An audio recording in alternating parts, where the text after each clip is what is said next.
beautiful. We're going to carry on with Beowulf and the Sea Hag today. So here is our picture that we are starting with, and let's get started. The first his faithful companions saw of their beloved prince was his silver war helmet breaking the waves. Then, with spirits high with joy, they rushed to the water's edge to help him, wondering at his battle trophies, all of them thanking God for his victory and his safe return unharmed to their side. Quickly they loosened his mail shirt and helmet, and all welcomed him joyously, good friends and loyal hearth companions. So they left that dreadful pool behind them, blood red from shore to shore, and still as death. It was a place all of them were happy to leave, Beowulf most of all. So with Grendel's head aloft they made their way to Heorot, 14 brave Geats and their great warrior prince. Marching into that splendid mead hall they came, much to their surprise and the joy of everyone there. As Beowulf held up that monstrous head by its unlovely locks, it was indeed as ugly a thing as they had ever seen, an awesome sight, but one that no longer brought fear into their hearts, only rapturous relief and great gratitude towards the Prince of Warriors. They listened to him now, Hrothgar and his queen, and all the gathered thanes. We have brought back to you, great King of Denmark, all these trophies of our victories. They were heavy indeed to carry, but our heart's song made light of the burden. I will not pretend to you it was easy, my lord. It was a close run, this fight under the water, a fight I very nearly lost before it had even begun. Runting, a fine weapon though it is, was useless against this she-wolf of the deep. But God was with me, and I thank only him for my victory. I snatched up another sword, a giant of a weapon, hanging there on the wall, and with it I avenged all the murder and misery inflicted on you by these family of fiends. First the monster's head I severed, then this grisly reminder still lying there from the earlier conflict. Your enemies are dead, you have your peace back, so all of you may sleep safely in Heorot tonight. We have seen the last of them, my lord king. Everyone here can rest assured of that, I promise you. Then Beowulf presented to the silver-haired king the golden hilt, all that remained of the giant sword that had done so much damage in the fight. So the hilt belonged fittingly to Hrothgar, the best and wisest of kings.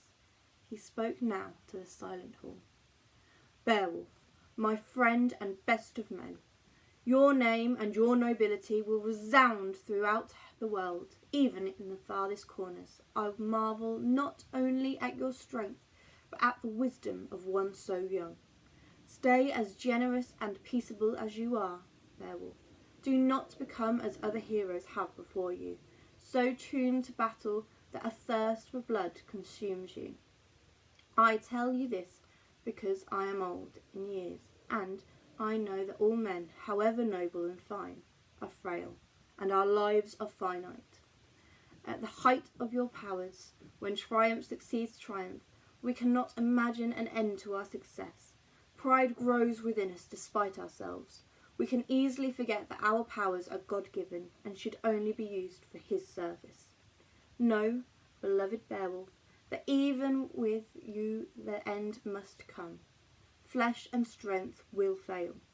You are now in the high noon of your strength, but waiting for you, and not so far away, is a sickness maybe, or a slashing sword, burning fire or drowning wave, the stab of a dagger, or just old age.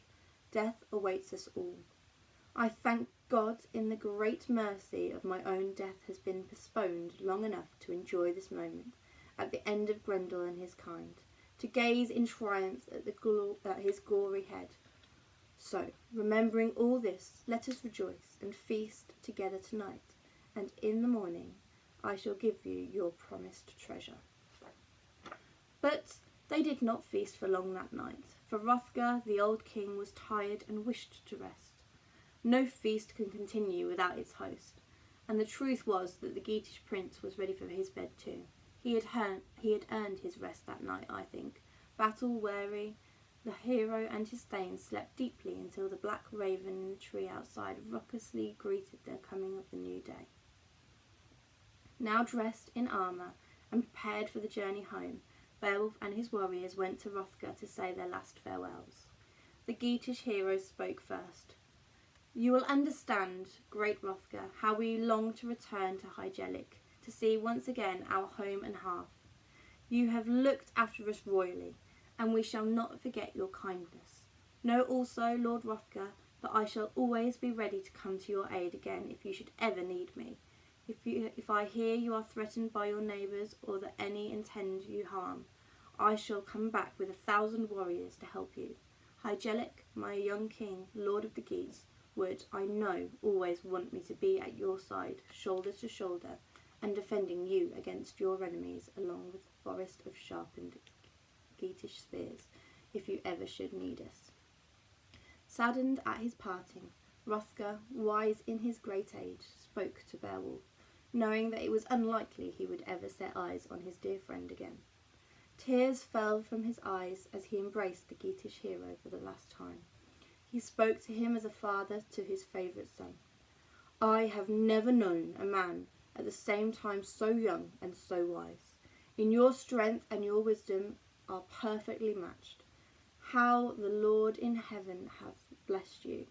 If in any should ask me, I shall say this: should, God forbid, the Geatish lose their renowned king through sword or sickness, they could not want for a better prince than you to take his rule and take his place as prince over the kingdom.